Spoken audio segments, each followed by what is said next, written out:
Hey everybody, it's Tom at Talent Guitar Works, and today I've got a video that's kind of a pain in the butt, and I hate to be the one to say it, but I've had several people ask me about this stuff over and over again, and no one wants to believe that what they actually have is illegal, or that they could be fined for it, or they could lose money doing these transactions or anything like that. And what I'm going to talk about is counterfeiting. The chipsons. People are buying chipsons. They're going online and they're reviewing the chipsons and telling you you should buy a chipson instead of a Gibson. That in itself is illegal. That's kind of like almost a conspiracy to counterfeit. There are a lot of laws, and people go, well, I bought this counterfeit Gibson and I got it and it's fine and it came right through. That's right. And you could drive drunk probably 9 out of 10 times and not get caught. But when you get caught, it's painful. And if you get caught counterfeiting, it's painful. The number one thing people don't realize is there's two types of internet sales in the United States. There's an international sales, and there is a country of origin sale that's inside the United States. Now, item B means that the importer took all the risks and got those counterfeit products in the United States and got them to a warehouse. Your chances of getting caught there are probably slim. The 9 times out of 10 DUI guys, right? If that product's coming in from overseas, there's a lot of stuff that could go wrong, like a $250,000 fine. Like, you have then become the importer, even though you bought this on the internet, and you go, well, I bought it with PayPal, and I bought it off of eBay, or I bought it off of Amazon. It doesn't matter. You are the de facto importer. You could be responsible for customs fees once it gets to the United States. Now, here's something on top of that. If it gets to the United States and they have to store it until you're contacted, you have to pay storage for that item. You're responsible for it. Nobody wants to talk about this stuff, but this is all out there. Your responsibility and liability. This is from U.S. Customs and Border Patrol, and I printed out this whole thing. And it says several places in here, let the buyer beware, and it even goes into the old excuse of, it's for personal use, I wasn't going to resell it. That's in here. And it doesn't make liability on any of your actions any different on this stuff. Now, it's gotten to the point where I am seeing more and more counterfeit guitars brought to me by people that believe they're Gibsons or Fenders. And I start working on these guitars and I start seeing things on a USA Fender that's totally metric, dime-sized pots, alpha pots, metric switches, 5-way switches and stuff. You know, I see the magnets glued onto the back of the pickups and everything, and it's like the pickup wire is orange instead of copper colored. I'm like, not a Fender American. And the same thing goes with the Gibsons. And then, you know, when you dig in on it and you say, how much did you pay for this Gibson ES335? Well, I bought it brand new. Well, what did you pay for it? Well, I paid $750. And you saw lots of ES335s floating around for that price? No, you didn't. You had to know. And, you know, when all this stuff comes up, if you get caught in the flypaper with this stuff, it's painful. Now, on some of the other stuff, people use the water slide decals, and they go, I'll just water slide Fender stuff onto this, you know, Mighty Mite neck, and it'll be good to go. And Fender, yeah, Fender might not come after you.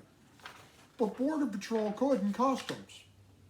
And especially if the guitar is being passed as the original intellectual property of Gibson or Fender, you know, and Gibson sues everybody, so I don't know what the deal is there. And Fender, I've even heard of Fender threatening one of their dealers on a handmade neck the guy made. He had his own name on the neck, on the headstock. They were like, take that picture down now, you know. No fooling, no fun.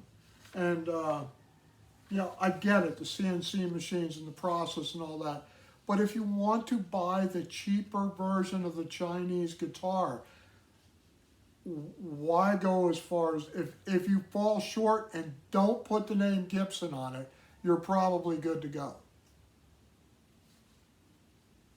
If you don't put a water slide decal on it and say this is a Fender or this is a Charvel, hey, you're probably good to go.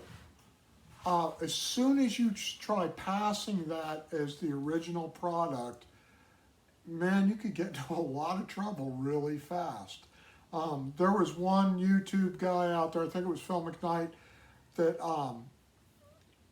routed fraud into the back of a $20,000 counterfeit guitar he got at his shop. And, you know, I don't know if I'd go that far as to route fraud in the back of it. I would definitely be like wiping my fingerprints off it and telling the person don't come back. You know, I don't want to know nothing about this. You know, and that's probably a crime. I don't know, but I haven't looked that far into it.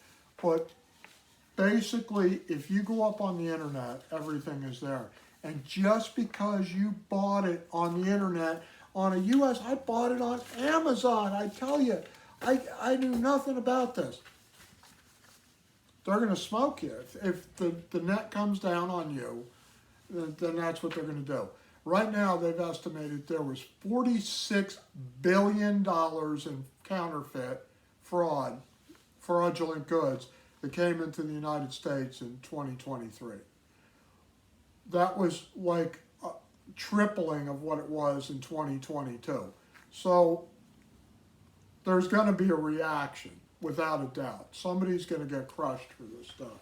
And like I said, it's about 14 pages. It's not a bad read. The quantity doesn't matter. If you order one, they can zap you.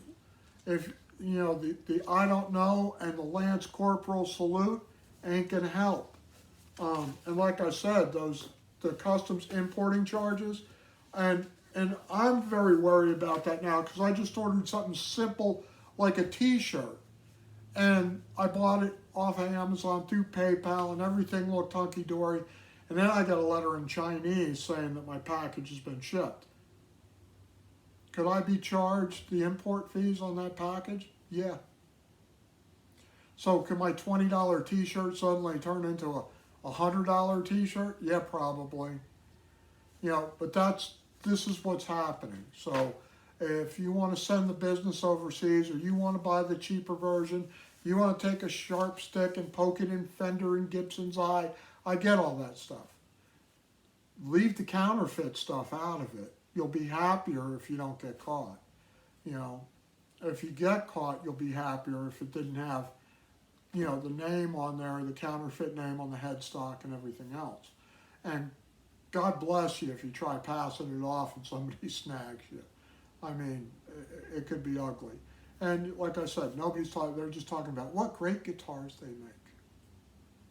You know, personally, I saw a D35 come in that was a Martin that was made in China, and it sounded nothing like a Martin D35 made in the United States. So it looked like it, but it didn't sound like it. And wasn't that the kind of point when you bought it, you wanted it to sound like the real thing? There you go. All right, sorry I had to do the bummer video, but somebody's got to do it, and nobody's talking about it on YouTube. So here you go. This is why you don't buy a counterfeit in the United States. This is Tom at Talon Guitar Works. Have a great week. Catch you next time.